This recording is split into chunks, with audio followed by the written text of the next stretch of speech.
Meron na naman tayong ipapaship na iPhone 11.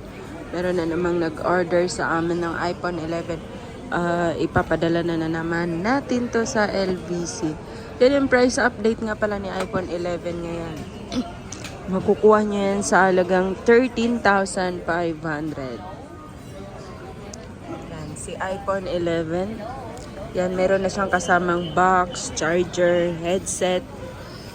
Meron din yung warranty na replace, 7 days replace and 1 month service warranty. 20 pieces ito mga kalablab.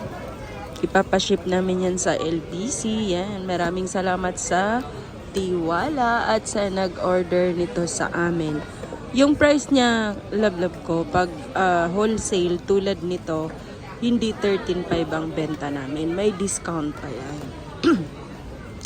Kaya ikaw kung isa ka sa naghahanap ng makukuhanan mo ng mga pang reseller price, dito ka na sa amin kumuha. Yan, maraming salamat sa inyong lahat, sa ating subscriber at followers natin dyan.